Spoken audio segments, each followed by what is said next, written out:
పంటతో పాటు పాడి ఉంటే ఆ ఇల్లు లక్ష్మీ నిలయమే. అందుకే పాడి పంట ఉండాలని పెద్దలంటారు. ఈ సూత్రాన్ని ఆ గ్రామస్తులు తూచా తప్పక పాటిస్తున్నారు. ఇంటికి కనీసం ఓ ఆవు అయినా ఉండటం ఆ ఊరి ప్రత్యేకత. పాలు, వెన్న, నెయ్యి వంటి పాల ఉత్పత్తులను విక్రయించి మంచి ఆదాయం గడిస్తున్నారు. ఆవు పేడతో సేంద్రియ వ్యవసాయం చేస్తున్నారు.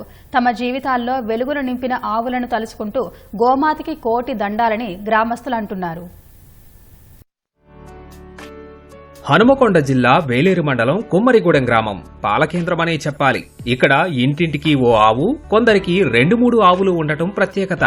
చెంగు చెంగున ఎగురుతున్న దూడల్ని చూస్తుంటే మనసు పులకరిస్తుంది.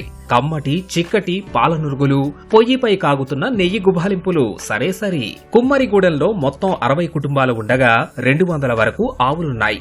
7 ఏళ్ల క్రితం మహర్షి గోశాల నిర్వాహకులు డాక్టర్ సజ్జన రమేష్, జర్మనీ దేశస్థురాలైన మోనికా రెటరింగ్ సహకారంతో ఇంటింటికి ఒక ఆవును ఉచితంగా అందజేశారు. గ్రామంలోనే ఒక పాల కేంద్రాన్ని ఏర్పాటు చేశారు. పాలను కాచి పెరుగు తయారు చేస్తున్నారు. ఇక నెయ్యిని దేశ విదేశాలకు ఎగుమతి చేస్తున్నారు. కుటుంబాలకు ఆర్థికంగా ఆసరా అవుతున్నారు.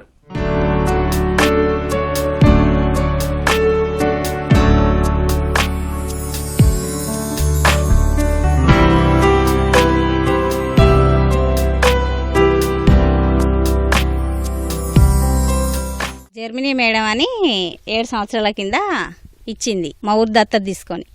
పాలు ఇస్తాయి మంచిగానే. ఆమె గోశాల తరపున ఇచ్చింది అన్నట్టు, రమేష్ గురూజీ అని. సేంద్రియ వ్యవసాయం చేసుకోవాలి, ఈ పాలను నెయ్యి తయారు చేయాలి, తయారు చేసి బయటికి పంపిల్లి అవి ఆరోగ్యంగా అని గోశాలకే ఇస్తాం. ఆ నెయ్యి తయారు చేసి ఇక్కడనే పోతాం అంట. సంస్థ 28 ఆవుల పాలు 30-25 లీటర్ల అట్లా ఇక్కడనే పోసి నెయ్యి తయారు చేసి బయటికి పంపిస్తాం.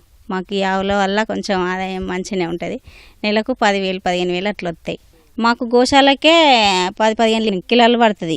మహర్షి గోశాల చారిటబుల్ ట్రస్ట్ వారు తరపున మనకు సజ్జన రమేష్ గురుజీ గారు మాకు మా విలేజ్ని దత్తత తీసుకొని మాకు మా గ్రామానికి 28 ఆవులు ఇవ్వడం జరిగింది.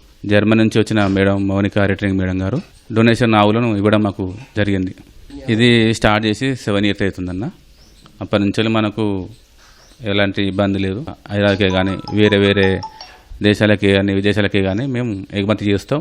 ప్లస్ గోశాల వాళ్ళు తీసుకొని అమెరికాకైనా వేరే కంట్రీస్కైనా వాళ్ళు ట్రాన్స్పోర్ట్ చేస్తారు. నెలకి 35 కిలోల నెయ్యిని తయారు చేసి మహర్షి గోశాలకు విక్రయిస్తారు.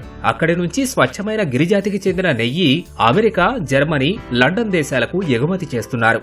మిగిలిన నెయ్యి హనుమకొండ, వరంగల్, హైదరాబాద్ కు ఆటోలపై పంపిస్తున్నారు. గిరియావుల పాలు లీటర్ 120 రూపాయలు ఉండగా స్వచ్ఛమైన కిలో నెయ్యి 4,000కు అమ్ముతున్నారు.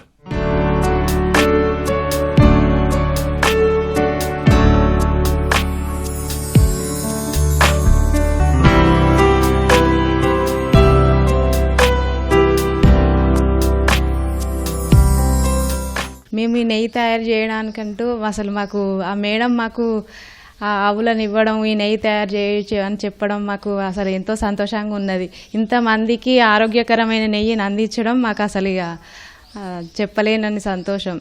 చాలా మంది వచ్చి అమ్మ మీ నెయ్యి మంచిగా ఉంది, చాలా బాగుంది, మా పిల్లలు బాగా తింటున్నారు అని చెప్తా ఉంటారు చాలా మంది. మేడంకు థ్యాంక్స్ చెప్పాలి. మేము పాలు పెరుగు కూడా తాగుతాం ఎక్కువ. పిల్లలు ఆర్గానిక్ వ్యవసాయం చేయించాలంటే ఈ గిరావులు తీసుకొస్తే గిరావుల పాలు పిండుకుంటారు, వాళ్ళు కొంచెం తాగుతారు. ఈ ఆవు మూత్రంతో పేడతోని వ్యవసాయం చేసుకుంటారు. వాళ్ళు బాగుంటారు. ఇంక ఇద్దరు వేరే వాళ్ళు సుతా బాగుంటారని వాళ్ళు చెప్పి మాకు 30 ఆవులు 29 ఆవులు ఇప్పించారు. పాలు తాగిన నెయ్యి తిన్నా దేనికైనా చిన్న పిల్లలకు చాలా దూరం నుంచి ఎక్కడి నుంచి వచ్చి కొంటూ పోతారు. మేమే పాలు పట్టి వెన్న తీసి బయట దేశాలకు అమ్ముతాను. పాలు, చల్ల, ఎన్న ఇదంతా మొత్తం చల్ల మేము చేనులకు చల్లుకుంటాం. ఆర్గానిక్ కూడా చేసుకున్నాం. దాంతో చెట్ల కషాయంతో ఆర్గానిక్ చేసుకున్నాం. వడ్లు పండించుకున్నాం. జొన్నలు అన్ని చేనులకు కొట్టుకున్నాం. పురుగు మందు శాతం లెక్క ఆర్గానిక్ పంట పండించుకున్నాం. ఆర్గానిక్ బియ్యం తింటాను. ఈ పాలు తాగుతాం, పెరుగు తాగుతాం. వ్యవసాయం ద్వారా కొంత, పాలు నెయ్యి విక్రయించడం ద్వారా మరికొంత ఆదాయం ఆర్జించి ఆర్థికంగా ఏ లోటు లేకుండా హాయిగా బతుకుతున్నామని గ్రామస్తులు చెబుతున్నారు.